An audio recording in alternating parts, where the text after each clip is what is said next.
Howdy, hello H2Os, Roller Bros, and Kodak Greens alike. I'm your guide, Q. Welcome back to another Neckbeard story. This is a single story, but it's a little bit of a longer one, and it's probably one of the most, realistic and believable Neckbeard stories I've come across, but it's still spicy nonetheless. Q. I'm a big fan of your videos, and I have a Neckbeard/Nice Guy story for you. This is an ongoing situation, and I just need to let it out. For the sake of people's privacy and safety, I will be replacing our real names with our favorite characters' names. Let's jump in. I am a 21-year-old college girl. I was 19 to 20 when this all started, who happens to be a nerd. I'm talking comics, books, movies, anime, etc. I'm so nerdy I happen to be on a college radio show that talks all things nerd news and nerd culture. I joined the show around the same time all of this started. I also happen to be fairly popular in our department for being heavily involved on campus and in my major.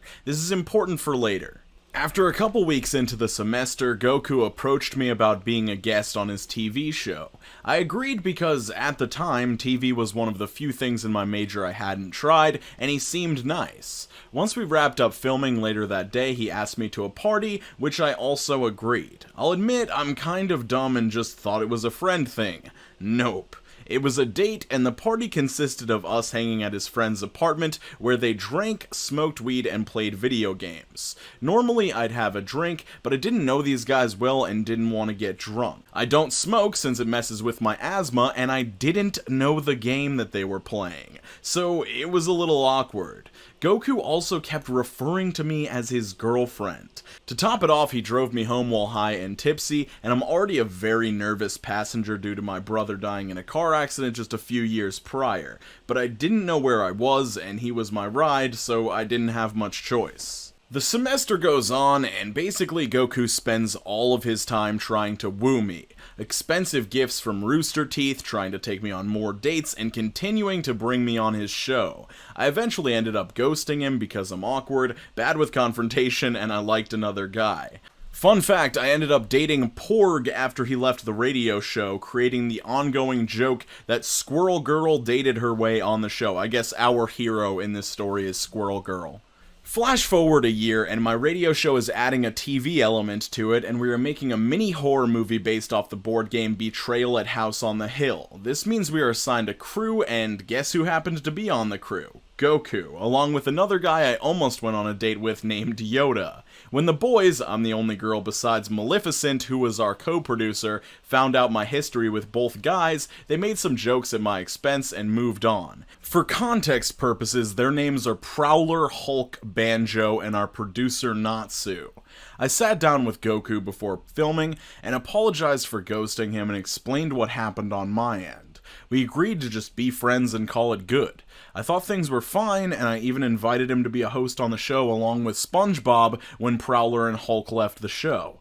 That's when things got bad. First, he tricked me into a Valentine's Day date before one of our shows. I felt so awkward, and it wouldn't be the last time he did this. He also would try to take me out for treats after filming our other mini board game movies and try to get me alone. Goku also basically took over the show, keeping me on to run the board, be the butt of every joke, and be a token pair of boobs. When I finally told the group I didn't feel like I had a voice on the show, it was a whole cast problem, but Goku was the main problem. Goku got bad and basically told me if I can't fight for a space on the show, I had no business being there. He wrote me 10 or so paragraphs just chewing me out about it. Finally, Banjo left, but not after telling Goku to back off. Natsu became our new cast member, and Maleficent took over as producer. We decided to keep the show going over the summer, because now I was in charge of the radio station and said we could. During that time, all these things were said on public radio and on Facebook Live. He said he would buy me a vibrator for my birthday, made comments about me having a nice rack, alluded that I use my sensuality as a weapon or tool to get my way, joked about buying my bathwater, guilt-tripped me for not dating him, and constantly points out that he has a crush on me and I keep rejecting him. At one point, he also complained about how everyone gets the name of the hat wrong in the nice guy memes because apparently it's not a fedora. I've heard it's a Tribly or something like that. I don't know. It's a fedora. Who cares? He also has called me Milady and other pet names which make me very uncomfy. Also, over the summer when we discussed more mini-film ideas, he chewed me out for not taking it seriously, and that filming isn't supposed to be fun, and that we're a TV show pretending to be a radio show. Remember, we started as radio. And he said I didn't take the show seriously.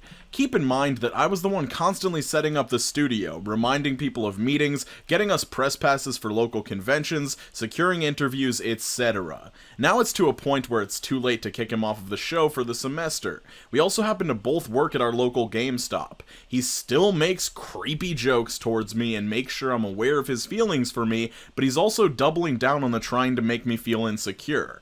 When we won Show of the Week twice, while I was gone, one when I was on a trip and the other because I was sick, he was quick to joke about not needing me. He will also tell me that people at work talk about me behind my back and that he does nothing to defend me.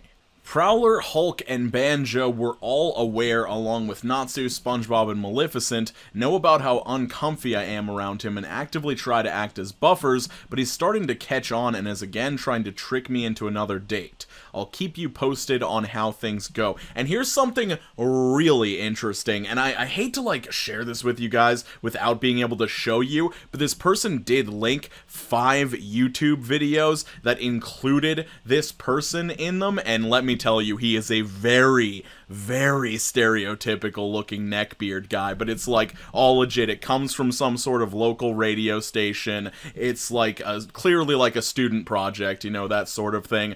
35 views, but I can't show it because I want to keep everybody anonymous and stuff like that, but damn, that really adds some credibility to the story and makes it even more freaky. But yeah, I think the thing that stood out to me the most about this story is the fact that, he was saying all this creepy stuff publicly on the radio show, knowing that the public can listen to it, and just, that's even more pathetic, because he's just I wish she liked me, she doesn't like me, listen, everybody out there in the world, this girl, she doesn't like me, and it's I just hate the way that he does the classic nice guy thing of trying to make you feel bad about yourself, trying to be mean to you because you rejected him. It's just gross and it pisses me off.